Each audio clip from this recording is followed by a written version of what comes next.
Sud Radio, les clés d'une vie, Jacques Pessis. Les clés d'une vie, celle de mon invité. Vous avez grandi sur une île ensoleillée que vous avez souvent chantée, mais sous la chaleur artificielle des projecteurs. Et cela avec la pêche de celui qui a toujours la banane. Et pour cause, c'est peut-être pas un hasard. Bonjour Philippe Laville.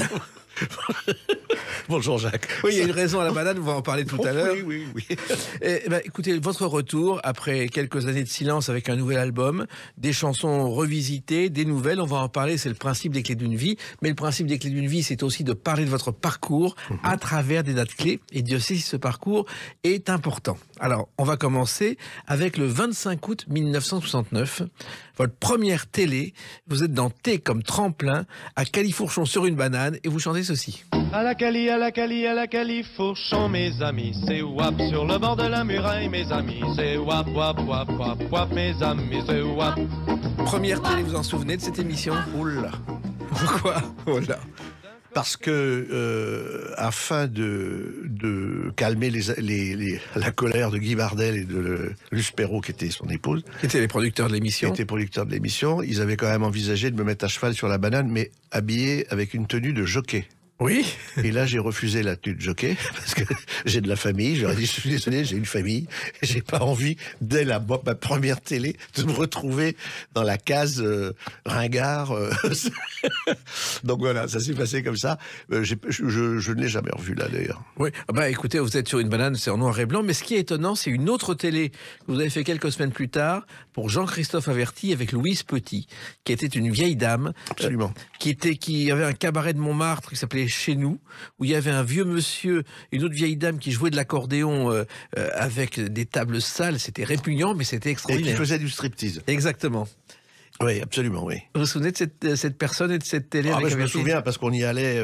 elles étaient quand même très sympathiques, ces deux femmes-là qui étaient là. Donc on allait leur dire bonjour, parce qu'il y a des gens qui venaient se marrer, uniquement rire, mais elles étaient beaucoup plus intéressantes que le striptease qu'elles faisaient, qui était affligeant. Mais c'était une attraction que Jean-Christophe Averty avait repérée. Oui, bien sûr. Ouais. Et puis bon, c'est votre premier succès finalement à la Califourchon.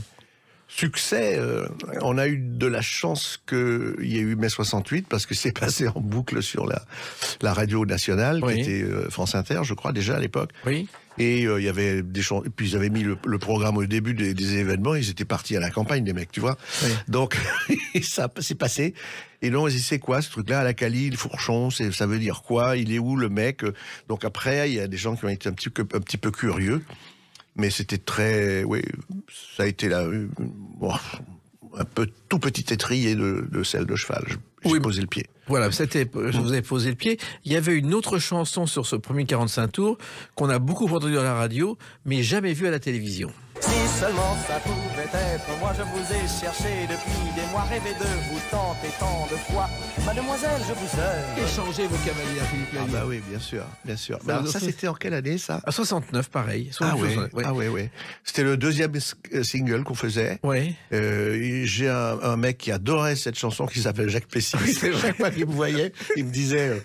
J'ai changé vos cavalières. C'était un air du folklore au départ. Je ne sais pas. Si, mais je m'occupais pas du tout du choix des chansons. J'essayais juste de chanter des choses que je pouvais assumer.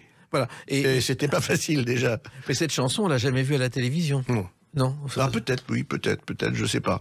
Alors, mais je sais plus tout ça. C'est un peu vieux quand même. Bah non oui, mais je suis là pour vous rafraîchir la mémoire, Philippe Laville. Alors, le folklore français, justement, c'est la base de cette chanson. Mais vous avez passé vos jeunes années loin de ce folklore, dans un autre folklore, à la Martinique, car vous êtes né à Fort-de-France. Oui. C'est parce que votre famille était de Fort-de-France. Oui, enfin Fort-de-France. J'étais de Martinique. Voilà. Ma mère était du nord-ouest et mon père était du sud-est. Voilà. Alors, Fort-de-France, c'est Aimé Césaire, qui a été député, et je sais qu'il y a eu une demande pour son entrée au Panthéon en 2008, et puis ça s'est pas fait, mais il y a quand même une plaque au Panthéon pour rappeler Aimé Césaire, qui dit « Nous sommes là pour dire et réclamer, laisser entrer les peuples noirs sur la grande scène de l'histoire », bien avant Joséphine Baker. Bien sûr. Alors, votre vrai nom, c'est pas Philippe Laville, j'essaie de pas me tromper, Philippe Durand de la Ville Jégu du Fresnel, une vieille famille bretonne qui est allée à la Martinique. Paraît-il. Oui. C'est-à-dire que c'est des colons français au départ. Ah ben c'était les colons et puis surtout des gens qui sont partis là-bas pour planter des épices et puis tout le reste, les cannes à sucre. Enfin par la suite c'était les paysans en fait. Voilà, mais ils sont arrivés au XVIIIe siècle et je crois que le père fondateur Pierre-Guillaume Durand était capitaine de marine. Je crois que même que c'était capitaine de marine et qui transportait des esclaves. Oui. Le monsieur. Ce qu'on peut imaginer aujourd'hui. Oui, mais voilà, je crois qu'il a été effectivement Durand de la ville. Il s'appelle la Villejégu aussi, lui. Oui. Et il s'appelait de la Villejégu Dufresnay. Dufresnay aussi, déjà. Ah bah ouais. C'était en 1696 qu'il est né. Il est mort en 1750. Ouais. Et il est mort pas là-bas. Hein. Non. Je sais pas où il était. Mais c'est pas lui qui a fait la descendance, hein. Je crois pas. Je crois pas, non. Non, lui c'était un célibataire un peu aventurier. Enfin, c'était surtout la base de la famille, de toute façon. Oui, ils étaient nombreux après ça. Mais le Pierre Guillaume, il s'appelle Pierre Guillaume. Pierre Guillaume, oui. Oh, j'ai un pote qui s'appelle Pierre Thomas, mais ça n'a rien à voir. Voilà. Et vous êtes ce qu'on appelle là-bas des béquets. Oui, c'est ça. C'est des blancs créoles. Les blancs créoles, oui. Et ça vient, on ne sait pas d'où ça vient d'ailleurs. Alors, je vais me faire taper sur les doigts. Il y a un linguiste Ashanti, dans le langage Ashanti, le M-Meke, M-E-K-E, veut dire l'homme qui a le savoir, et M-Beke, B-E-K-E, l'homme qui a le pouvoir. Voilà. Ce sont des explications qu'un linguiste a données. Maintenant, il y a des gens qui disaient que les colons étaient à table et que de temps en temps, il y avait un petit noir qui passait et qu'on lui jetait les miettes. Enfin, tout ça, ce sont des conneries. Des légendes, surtout. C'est affligeant. Mais je ne fais même pas de la légende. Ça, c'est n'importe quoi. Ce sont des bêtises. Alors, vous avez grandi, Philippe Laville, dans une maison au milieu des bois. Je crois que c'était vraiment un paradis sur terre. Oui, ça a duré 2 ans. Oui. Ça a duré 2 ans, mais 2 ou 3 ans. Mais ça s'appelait Cruissel. C'était dans un fond. C'était un fond, c'est-à-dire que il y avait 5 kilomètres entre la route nationale qui était pas en goudron encore à l'époque. Hein, c'était encore. Et puis là, il y a 5 kilomètres de piste pour arriver à la maison. Donc on n'allait pas à l'école. On avait une dame qui venait tous les matins que le bon Gabriel allait chercher avec la Peugeot bâchée. Mon père partait dans ses bananes en Jeep et maman faisait son jardin avec des bottes et un coutelas parce qu'il y avait des trigonocéphales qui étaient un serpent épouvantable et il y en avait partout dans la maison, il y en avait partout. Donc on est resté là 2 ans et puis voilà, il a fallu retourner à la civilisation un peu quand même. À l'époque, vos parents exploitaient une bananeraie. C'était mon père avait il exploitait une bananeraie, mais il a été dit, je sais pas sur Wikipédia, que c'était au François qu'il y avait une bananeraie que mon père exploitait, machin, des trucs et tout, et qu'il était multibourré. Bon, donc tout ça c'est bidon. Il a fait vivre sa famille très correctement, mais il a eu effectivement 2 ou 3 bananeraies, mais il y en avait qui étaient à lui, d'autres pas à lui. Enfin bon. Il faisait tourner sa famille, quoi. Oui, en même temps, la banane, c'est la spécialité locale, puisque je crois qu'il y a une production de 240 000 tonnes de bananes chaque année à la Martinique qui viennent en Europe. C'est possible, oui. J'ai pas les chiffres, mais si vous les avez, je vous crois. Alors, la France, c'est la pension à 13 ans dans la Drôme, dans une école qui s'appelle la Roseraie de Dieulefit, qui a accueilli, je crois, des résistants et des réfugiés pendant la guerre. Ah bon? Oui. Eh ben ça, on n'a jamais. Il a caché des Juifs. Ah oui, bon, alors là, j'apprends quelque chose, je ne le savais pas. Et vous étiez dans la Drôme pour une raison particulière, Philippe Laville? Oui, pour une scolarité à la Martinique, c'était 2 pas en avant, 18 en arrière. Oui. Donc, on a dit, il faut pas, quand même, il faut essayer de sortir de ce truc où j'étais beaucoup plus adroit avec un lance-pierre pour aller couper les queues des mangues ou des fruits qui étaient dans les arbres. À 10 mètres, je me démerdais très bien avec ces trucs-là. Et puis, non, il fallait que j'aille m'occuper un peu de moi, quoi. Et je crois qu'il y a quelqu'un qui a beaucoup compté à cette époque-là. Vous allez reconnaître sa voix. Oui, oui. Dans son manteau rouge et blanc, sur un traîneau porté par Graham Allwright, et cette chanson, c'est celle de Roger Miller, qui est devenu le générique du Téléthon en 2014. Ouais. Et Graham Allwright, c'était votre prof d'anglais. Alors, il était prof d'anglais là-bas. Sa femme Catherine Dasté, qui était la fille de Jean Dasté de la Comédie de Saint-Étienne, était prof d'anglais. Et Graham donnait de temps en temps des cours d'anglais, machin. Et puis surtout, c'était un mec c'est un type formidable, quoi. qui jouait de la guitare. Et il avait un copain qui venait de temps en temps dans la Comédie de Saint-Étienne, passait 2 jours, il jouait à 2 guitares. Et on voyait les yeux de Graham quand il s'allumait. J'ai dit, je vais faire la même chose. Je le répète souvent là, en ce moment, parce qu'on me parle beaucoup de Graham. Mais c'est vrai qu'il avait un regard qui changeait. Pour moi, ça changeait complètement. Ça changeait la vie, quoi. Vous avez fait découvrir les Beatles, Johnny. Ah, c'est pas eux qui nous ont fait découvrir ça, au contraire. Non, eux, c'était plutôt du jazz. Oui. Charlie Parker, les Thelonious Monk, etc. Parce qu'on avait un prof de français qui s'appelait Jacques Courcy, là, qui a quitté la Terre il y a 2 ans, 3 ans peut-être, et que je revoyais. Je revoyais à Paris. Enfin, j'avais des contacts avec. On a dîné ensemble. J'ai présenté à ma fille, à mes enfants, etc. Et Jacques, lui, était trompettiste et prof de français, de lettres, très érudit, et qui après est parti aux États-Unis dans l'académie de Miles Davis pour travailler sur le son continu. Voilà, je vous laisse réfléchir. 10 ans de conservatoire. Voilà. Mais c'était des gens, c'était des gens très, très abordables. C'était pas des profs. C'était presque des gens qui avaient envie de nous transmettre un savoir, quoi. Et vous l'ont transmis puisque vous êtes devenu chanteur. Oui. Et on va en parler avec une autre date, le 27 janvier 1977. À tout de suite sur Sud Radio avec Philippe Laville. Sud Radio, les clés d'une vie, Jacques Pessis. Sud Radio, les clés d'une vie, mon invité Philippe Laville, le retour avec un nouvel album qu'on va évoquer tout à l'heure. Mais je reviens à la date du 27 janvier 1977, une émission avec Daniel Gilbert où vous êtes en duo avec Antoine. Écoutez. Adieu, foulard, adieu, la race, adieu. Vous vous souvenez de cette émission avec Daniel Gilbert? Vous êtes en duo à la Martinique et vous retrouvez Antoine qui est un grand voyageur depuis 3 ans. Oui. Ah ben ouais. Alors je me souviens de cette émission de radio. Comment s'appelait le réalisateur de cette émission? C'était Jacques Pierre. Jacques Pierre. Oui.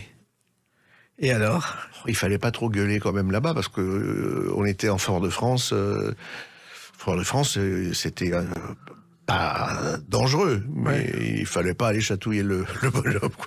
Et Jacques Pierre, il gueule, mais foutez-moi ces gens-là dehors, à gauche et tout. Je suis allé le voir, j'ai dit, tu sais, à un moment, ils vont arriver, et là, moi, je vais me casser. Et il y aura plus d'émission. Il y aura plus d'émission, il y aura plus de camion. Là, c'était, non, mais c'était terrible. C'est vrai qu'on a fait ça pendant 1 semaine, quoi. Oui. Voilà. Et ben Antoine, oui. Alors un jour, tiens, Antoine, je sais qu'il est à Lens-Bitan, qui est un lieu très très calme pour les bateaux. Et il avait un bateau qui était jaune, je crois. Oui. Il était jaune son bateau, je ne me souviens plus, peu importe. Je vais le voir, et je lui fais la surprise, je me fous à l'eau, je nage jusqu'à son bateau, je fais, il y a du monde, il y a quelqu'un, et lui il sort totalement à poil, parce qu'il vivait à poil sur son bateau. Ah putain, la ville, qu'est-ce que tu fais là, machin, toi? Bon. Et un petit peu d'eau fraîche sur les cheveux pour enlever un peu le sel. Je lui demande s'il a un peigne, et il me dit, oh là là là là là là, un peigne. Je vais chercher. Je vous jure, il est revenu avec un truc, il y avait une seule dent. J'ai compris, t'as simplifié ta vie au maximum, quoi. Il avait bien raison. Ouais. Alors, il se trouve que dans cette émission, vous accompagnez Antoine à la guitare. La guitare, c'est venu juste après Graham Wise. C'est lui qui vous a donné envie de... Ouais, il y a jouer lui, la et puis il y a guitare. eu un garçon qui s'appelait Patrice Lupovici, je sais pas s'il vit toujours, j'espère, qui jouait de la guitare classique, qui était un peu plus âgé que nous, et qui avait qui jouait de la guitare classique sans interdit, enfin jeux interdits, très très bien, mais tout ça, et ça c'était assez fascinant. Donc j'ai eu envie, ouais. Et j'avais une petite guitare que mon père m'avait achetée comment ça s'appelle ce pays, en Espagne, pardon. Oui. J'ai acheté une petite guitare en Espagne, pas chère, hein, c'était les petites guitares qu'on trouvait dans n'importe quel magasin de banderie. Et c'est là-dessus que j'ai commencé à plaquer mes premiers accords, quoi. Oui, alors vous vouliez être chanteur et vos parents n'étaient pas enthousiastes. Ils vous ont mis dans une école de commerce, je crois. Normal. Oui. Je me mets à leur place. Ouais, ils ont dit, ouais, faut que tu aies un bagage quelconque, que tu puisses au moins savoir additionner 22 et 22, quoi. Oui. Donc voilà. Donc j'ai fait une école, effectivement, qui s'appelait l'école des cadres, Oui. qui est devenue aujourd'hui c'est machin et créer. EDC, oui, entreprendre, diriger, créer. Voilà. Et finalement, vos parents, ils ont été rassurés quand ils ont entendu cette chanson. Avec les filles, je ne sais pas quand il faut ou quand il faut pas parler du temps ou bien parler d'amour. Allez chez moi ou faire. Alors ça, c'est vraiment le premier succès, Philippe Laville. Alors, il a été beaucoup plus important que ce que j'en ai... de ce que j'en ai su, je dois dire, parce qu'effectivement, il y a deux chansons, il y avait ça et Tu veux ou tu veux pas, le même été. Zanini. Marcel Zanini. Et on était dans toutes les télés ensemble, on s'est beaucoup... À telle enseigne qu'il y a des gens qui pensaient que c'était Marcel Zanini qui chantait avec les filles, je ne sais pas, voilà. Et je sais que cet été-là, la Maison Barclay, c'était en 72, il me semble, non? Oui, c'est ça, 72. Ouais, 72. Oui. La Maison Barclay traversait une période extrêmement difficile et Eddie Barclay était à Paris au mois d'août, ce qui était relativement rare parce qu'il était souvent plus tôt dans le midi à jouer au boule avec ses potes. Et en manche de chemise Barclay sur les trottoirs de l'avenue de la grande, comment ça, Charles de Gaulle. Oui. Charles de Gaulle. Oui. L'avenue Charles de Gaulle, ça. À Neuilly, oui, son bureau. C'était rare. Oui. Il faut le reconnaître. Voilà. Donc en chemise avec les manches retroussées. Voilà. Et donc ces deux chansons, paraît-il, redressaient la maison. Voilà. Et cette chanson, c'est vraiment le début de votre style. On sent les origines des îles lointaines dans les rythmes. Là, c'était plutôt arabisant, je trouve. Oui. C'était plutôt arabisant. C'est un peu plus tard que j'avais envie j'ai toujours eu envie depuis le début, de faire des chansons de chez moi, quoi. Mais de chez nous, pardon. J'avais pas le savoir, quoi. Je savais pas faire des chansons, mais je savais ce que j'avais envie d'entendre, en tout cas. Voilà. Et c'est comme ça que je me suis collé et qu'on a fait des chansons. Et alors, il y en a une en 75 que j'avais faite qui s'appelait Fort-de-France. Eh ben, justement, on va l'écouter. C'est une île au milieu de la mer dont je connais tous les mystères. Je reviendrai à Fort-de-France. Voilà, c'est vraiment les racines. Hein. Ouais. Et je suis content parce que j'ai pas mal de copains musiciens, des potes musiciens, martiniquais, guadeloupéens qui me disent, tu vois, cette chanson-là, on aurait bien aimé la faire, la créer, quoi. Parce que c'est vrai que j'ai eu ce trait-là de mélodie. Philippe Châtel a fait le texte. Je lui ai parlé des Antilles, des Grenadines, qu'on dirait des oiseaux verts qui viennent de... non, pas... les oiseaux verts qu'on dirait nés de la mer parce que les eaux cristallines et magnifiques, les oiseaux étaient blancs et ça donnait les couleurs sous les ailes. On voyait c'est une petite poésie sympa, quoi. Voilà. Et c'était finalement tous ces rythmes-là bien avant la compagnie créole, Philippe Laville. Ils sont arrivés quelques années plus tard.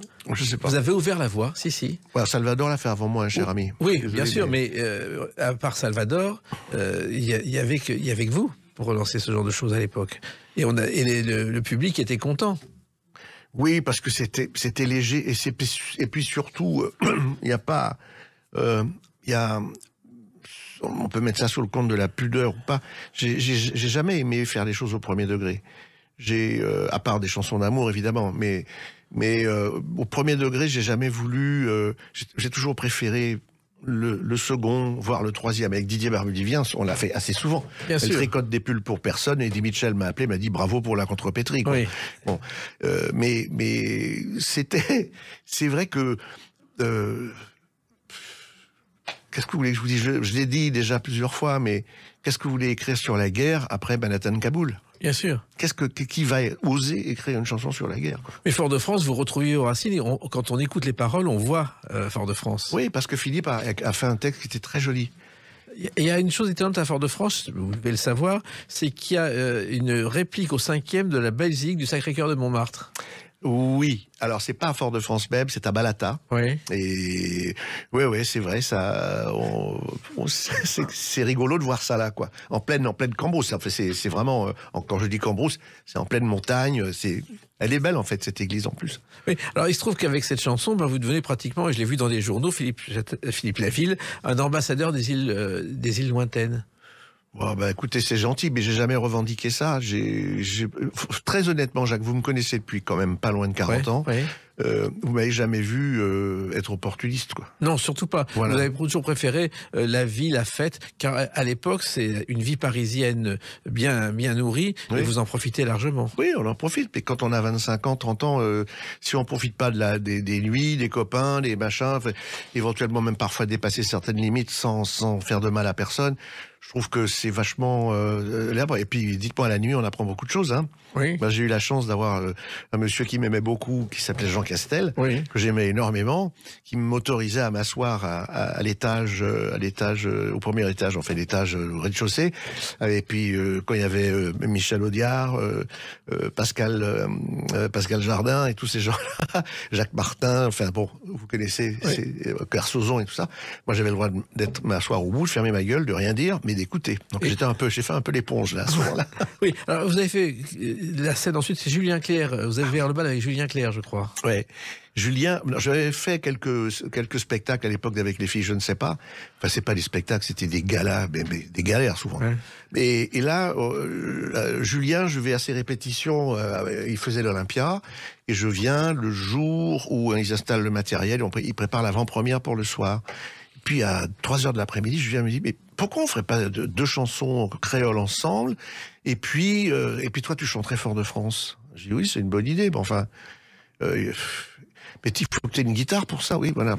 Je suis allé acheter une guitare 12 cordes chez Pigalle, à Pigalle, et j'ai joué avec la chemise que j'avais l'après-midi, j'avais pas le temps de rentrer chez moi. Et, pardon, Karl Lagerfeld est arrivé, c'est lui qui habillait Julien à l'époque, mais je peux pas te voir comme ça, c'est pas possible. Tu chantes comme ça ces soirs avec cette chemise, mais demain je reviens. Et il revient avec 2 chemises Karl Lagerfeld, magnifiques, avec le KL sur la poche, et mon jean que je... Voilà. Et on a fait combien? 3 semaines, hein? Et voilà comment c'est parti. Autre date importante, c'est le 28 juin 1987. On en parle dans quelques instants sur Sud Radio avec Philippe Laville.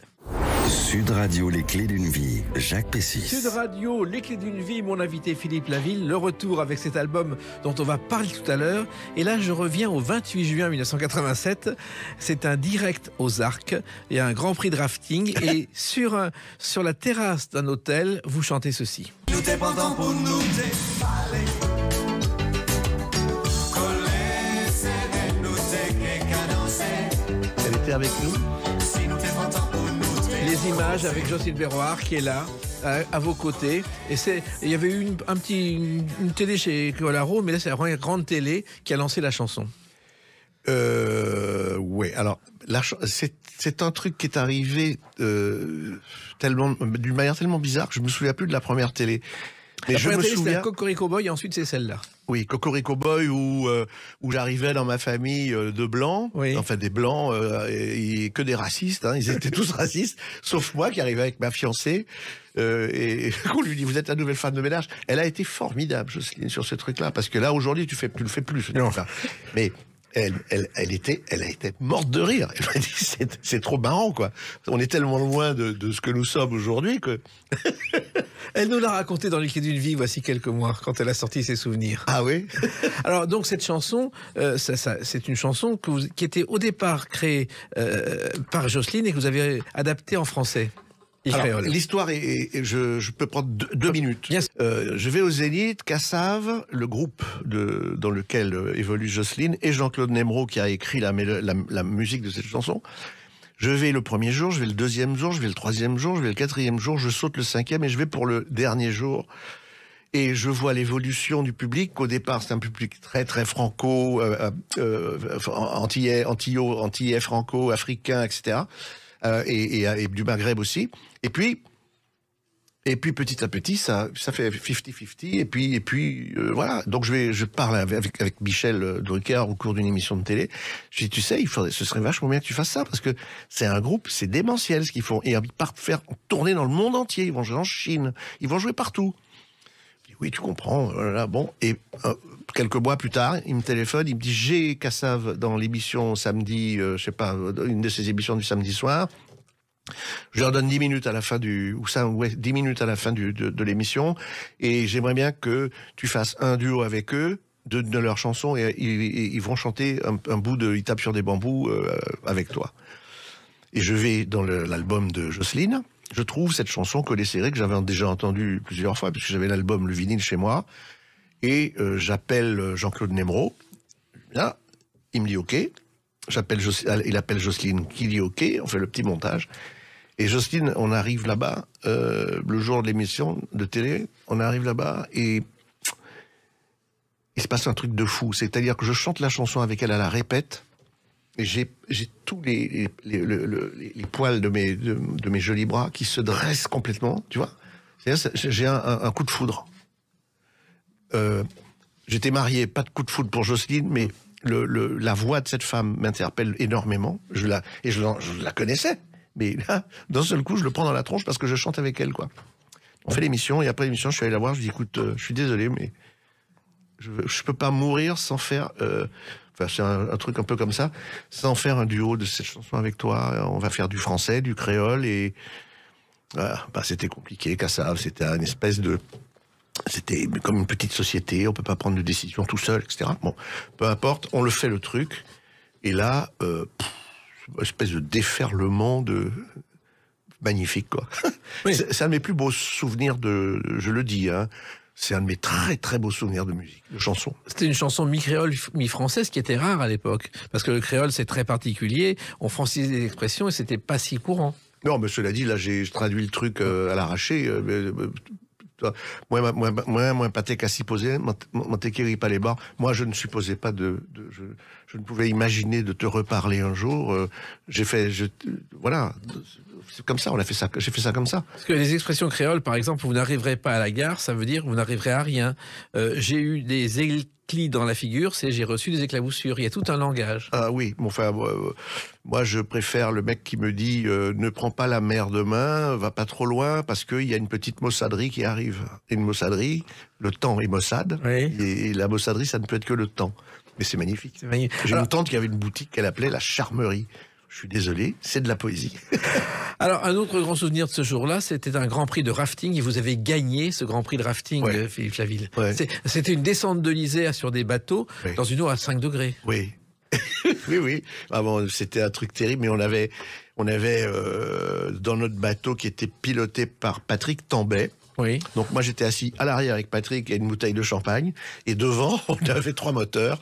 Il y avait, je crois, Stéphane Perron et Loïc Perron de chaque côté, et puis devant un garçon dont j'ai oublié le nom, mais qui était une espèce de baraque, et qui lui, il avait l'habitude de grimper à main nue dans les montagnes sans assurance, sans rien. Donc le type était très très costaud, et on a doublé plusieurs bateaux.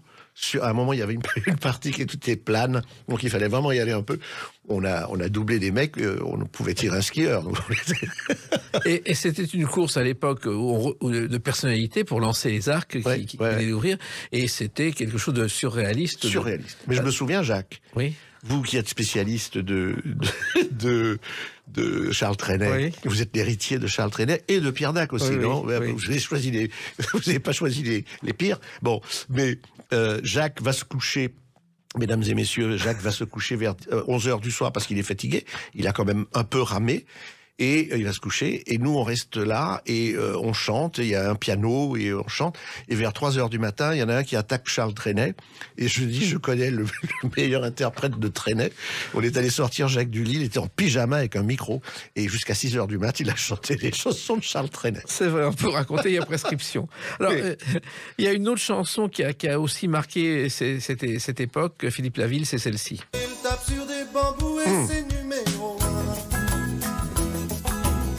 Dans son île, on est fou comme on est musicien. Sur Radio Il tape sur des bambous. Alors c'est vrai que j'appelle ça la chanson miracle, parce que vous avez failli abandonner. C'est comme ça que je l'appelle. Oui. Moi aussi. Ah oui. Parce que vous aviez failli abandonner la chanson. Ouais, oui, je voulais tourner le dos à un truc qui marchotait. Même si j'avais fait des chansons, des belles chansons, février de l'année dernière, j'avais fait des tas de trucs vachement bien que j'aimais, quoi. Mais qui sont passés à côté, parce que les gens n'attendaient pas ça de moi. C'est ce qu'on m'a dit. Tu chantes des chansons que peut chanter... mais nous, ce qui nous intéresse, c'est des chansons que les autres peuvent pas forcément chanter, parce qu'ils n'ont pas le swing créole ou le machin. Enfin bon, voilà, on me donnait plein de raisons, quoi. Voilà, et ça, j'étais sur le point de tout plier les Gaules, et de partir de retourner dans cette île qui m'a vu naître, où j'aurais fait je ne sais quoi, mais j'aurais fait. Voilà. Et il se trouve que avec Didier Barbulien, vous avez écrit ces couplets, composé ces couplets sans imaginer le succès. Ça fait 1,5 million de disques, ça a été le tube de l'été. Peut-être un peu plus même. Hein. Ouais. Je crois, ouais. Mais Didier, non, je vais. Didier, quand je lui ai donné la mélodie, il était emballé. C'était un truc qui avait été refusé par Patrick Topalov. Oui. Mais c'était pas le même texte. Le même texte disait, je leur fais tout et ça leur fait rien. Donc là, j'étais pas sûr de faire plaisir à ma famille avec ça. Parce que je suis très, très sensible à leur avis quand même. Et donc j'envoie la mélodie à Didier et je lui donne et il m'appelle à 4h du matin. Il me dit, tu dors? Non, j'attendais ton appel avant de m'endormir. Tu rigoles, 4h du matin. Qu'est-ce que je vais dormir à cette heure-là? Et il me dit, chante-moi, là. Il tape sur des bambous et c'est numéro 1, sur la première phrase du refrain. Je fais, des bambous et c'est numéro 1. Ok, j'ai le texte, je te l'apporte demain à 10h. Et c'est comme ça que c'est né. C'est fou, hein.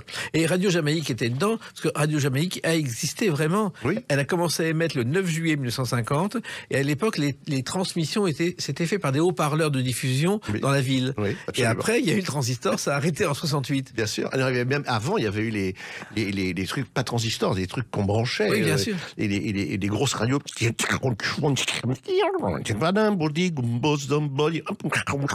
Voilà. Il y avait des haut-parleurs dans les commissariats de police, les magasins de détail et les écoles. Ouais. Pour écouter Radio... Vous aviez connu ce Radio Jamaïque? La Radio Jamaïque, on a connu, mais Radio Cuba aussi. C'était les postes des gros machins où on prenait sur les ondes moyennes. Voilà. Et nous, voilà, on cherchait, c'était marrant en plus de chercher. Voilà, on a trouvé ça, oui, c'était super. Il y a eu Il tape sur des bambous, puis une autre chanson 3 ans plus tard qui a connu le même succès. Elle préfère l'amour en mer, c'est juste une question de tempo. Elle rêve d'un long voyage sur un paquebot. Alors, les jeunes générations connaissent cette chanson, les Plaville. Ouais. C'est étonnant, hein, ça vous surprend? Ah, tout me surprend dans ce métier, tout. Il y a, oui, dans le métier. Je suis très surpris par ce métier. Par la passion, c'est moins surprenant. La passion, on y va, et puis ça se passe bien, ça se passe mal. Bon, on préfère que ça se passe bien. Mais les échecs, on les prend dans la tronche, et puis ça nous permet de réagir, quoi. Voilà. Celle-là, elle préfère l'amour en mer, c'est une musique de film. D'un film de Michel Lang qui s'appelait À nous les garçons. Absolument. Voilà. Et Michel m'a téléphoné un jour, j'étais en studio, il m'appelle, il me disait, est-ce que tu peux me faire une musique pour une scène de boîte de nuit? Voilà. Alors je vais chez moi le soir, je ramasse quelques trucs et tout, puis je l'appelle, je vais le voir, je lui fais écouter tout, qui me dit c'est ça que je veux. Nous, ça nous arrangeait vachement parce qu'on avait fait un playback 3 ans avant et on avait essayé 10 textes qui passaient pas, quoi. Donc j'ai envoyé ça à Didier. Et il m'a envoyé le texte le lendemain à 10h. J'avais le playback, j'ai fait 2 prises de voix.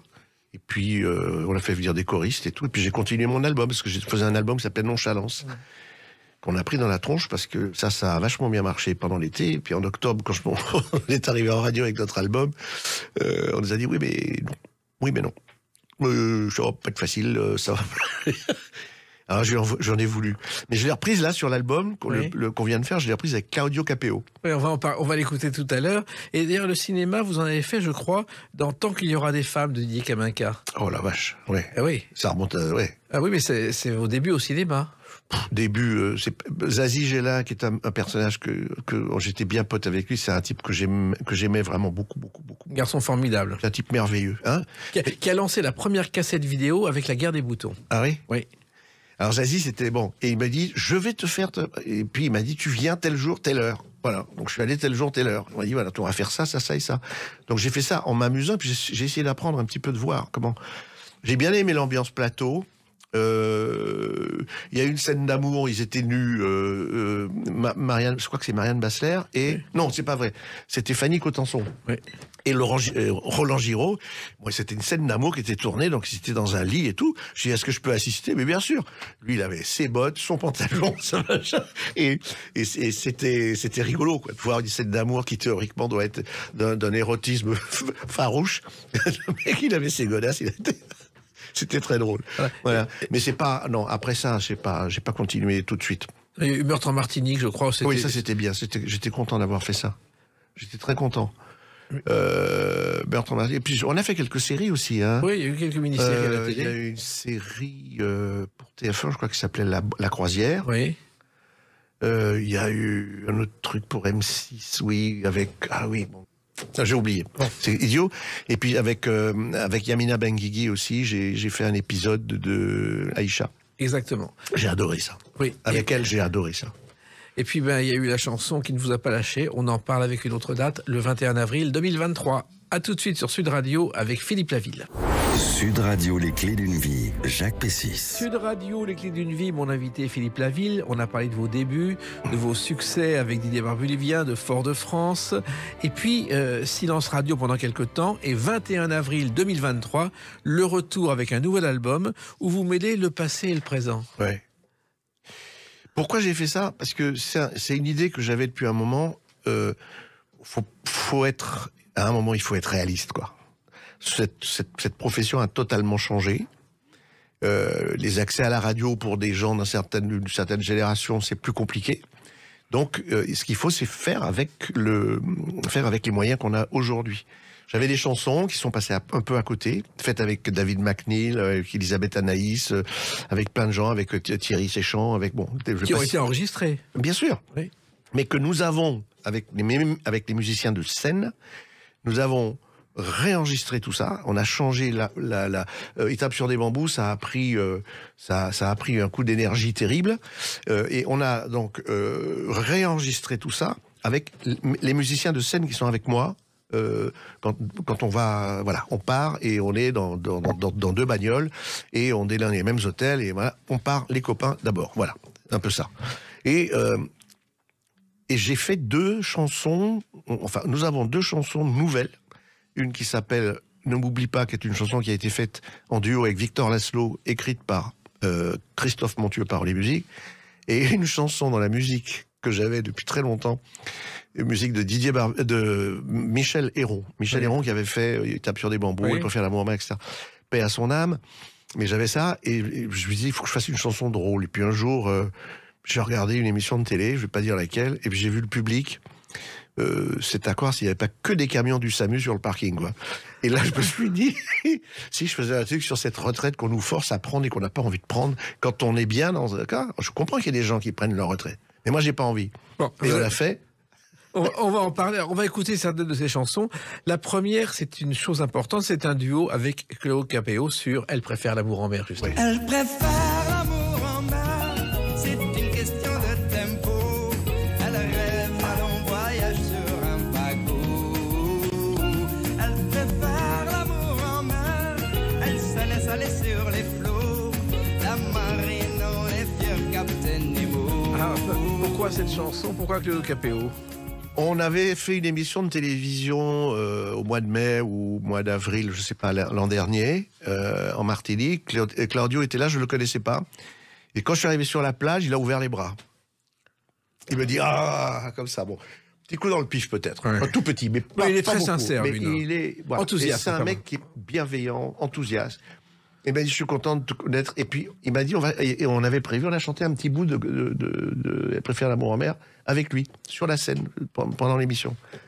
Et je lui ai dit, si je fais la chanson sur un disque, tu viens la chanter en duo avec moi? Il m'a dit, mais bien sûr, voilà. Ça s'est passé comme ça. Je l'ai appelé un jour. Il m'a dit quand, comment, pourquoi. Voilà. Et il est venu. Et il est venu parce que c'est quelqu'un de fidèle. Il faut savoir que le capitaine Nemo, c'est Jules Verne. Oui. Et Nemo en latin, ça veut dire personne. Ah oui? Et oui, et c'est vrai qu'au départ, le capitaine Nemo devait être un aristocrate polonais qui était parti, mais l'éditeur craignant que ça empêche les ventes en Russie, le personnage a changé. Voilà, et c'est pour ça qu'à la fin, je dis capitaine Claudio. Exactement. Alors, il se trouve aussi que cette chanson, ça vous permet de faire des duos. Les duos, c'est aussi une chose rare chez vous. Il y a eu Jocelyne Berroir, mais depuis, il n'y en a pas eu. Si, il y a eu Edith Lefel aussi, j'avais fait un truc avec elle. Vous savez, il y a des gens avec lesquels j'ai vraiment envie de faire des duos, mais j'ose pas demander. Ah bon? J'ose pas demander, je sais pas pourquoi. J'ai l'impression, j'ai peur d'emmerder les gens. Enfin, c'est pas que j'ai peur. J'aime pas qu'on m'emmerde. Je déteste emmerder les gens. C'est un truc ça me hérisse, quoi. Oui, mais ils sont peut-être contents, ils osent pas le dire non plus. J'ai pas envie qu'ils me disent, qu'ils cherchent un prétexte. Je préfère qu'on me dise, non, c'est pas le moment, voilà. Mais Il y a des copains à qui j'ai pas proposé parce que j'avais pas envie de les mettre dans une situation de porte-à-faux un peu difficile, quoi. Alors, quelqu'un à qui vous avez osé, et elle a un père martiniquais, c'est justement Victor Laszlo, Oui. avec cette chanson inédite, Ne m'oublie pas. Tout ce qui fait ce que je suis pour te garder au creux de moi. Je me souviens, ne m'oublie pas.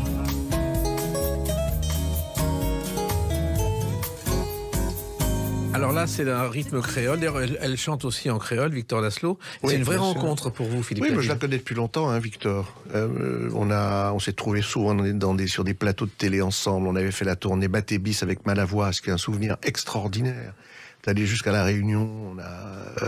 On a fait Martinique, Guadeloupe, Guyane, la Réunion, et puis le Bataclan à Paris.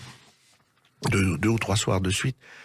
C'était formidable, avec que des gens talentueux qui ont envie de se marrer en plus. Donc la vie est belle, quoi. Et vous lui avez réservé une chanson inédite. Oui, parce qu'on lui a fait écouter la chanson, elle l'a adorée. Et c'était elle ou personne. Voilà. Et vous avez comme ça beaucoup de chansons inédites dans vos tiroirs, Philippe Laville? Je dois en avoir quelques-unes, mais bon, on va voir pour la suite. Là, pour l'instant, faites ce que je dis. C'est que cet album-là, pour nous, c'est exactement ce qu'on fait sur scène. Donc c'est un petit carnet de voyage comme ça, mais c'est surtout, je répète, quitte on me dise que je me répète trop, c'est une carte de visite que j'envoie aux gens qui ont envie de passer, et puis surtout parce qu'on s'amuse beaucoup, on rigole, hein. Il y a des chansons drôles.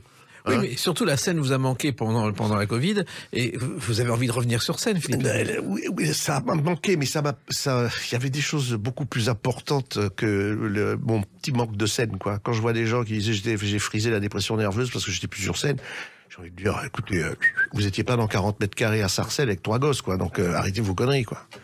Non, franchement, il y a. Mais vous avez la scène, pour vous, c'est une façon de vivre et C'est un exutoire, c'est quoi?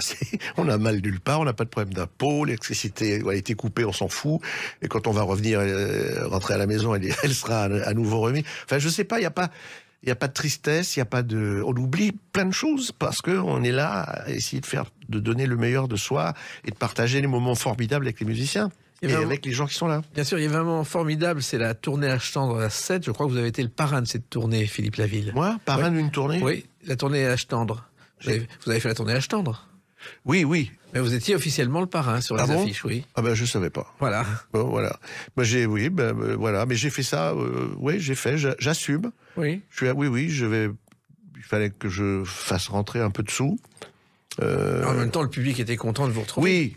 Mais Jacques, on peut pas. Il y a un moment où il faut réfléchir. On peut pas demander à des gens de tous les jours de venir 2 fois par jour, monter, faire 10 minutes, redescendre, enlever la chemise, qui a pas pris une goutte de transpiration, machin.